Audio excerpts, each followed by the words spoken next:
When you think about cell culture in biopharma, you probably imagine flasks, bioreactors, maybe even some high-tech robotics.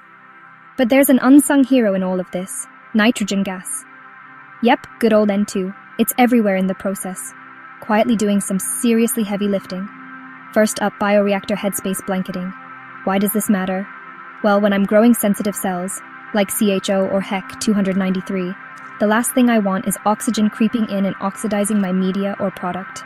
So I flush the headspace with nitrogen. This creates an inert atmosphere, protecting delicate nutrients like vitamins and amino acids from degradation. Plus, it helps prevent foaming, which can stress out the cells and mess with my yields. Now let's talk dissolved oxygen, or DO. Sometimes, especially in high-density cultures, there's too much oxygen hanging around.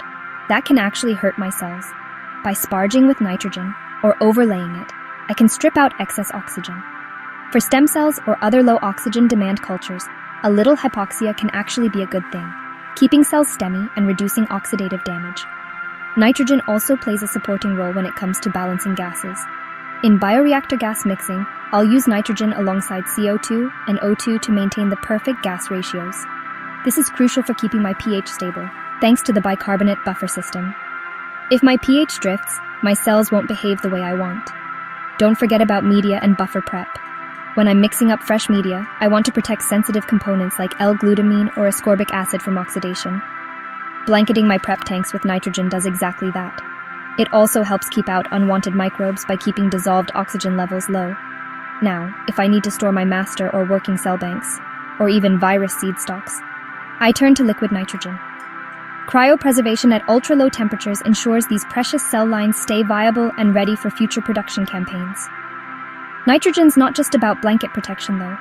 I use it to pressurize single-use bags or tanks, making it easy to move sterile media or inoculum into bioreactors without risking contamination. And when it's time to clean or purge equipment, nitrogen helps flush out any lurking contaminants, maintaining that critical cleanroom sterility. So, to sum it up, nitrogen is a real MVP in cell culture. It reduces oxidation, cuts down on foam, manages gas balances, supports hypoxia for specific cell types, enables aseptic transfers, and keeps my cell banks safe over the long haul. Next time you're in the lab, spare a thought for nitrogen. It might not get the spotlight, but without it, a lot of these advanced bioprocesses just wouldn't be possible.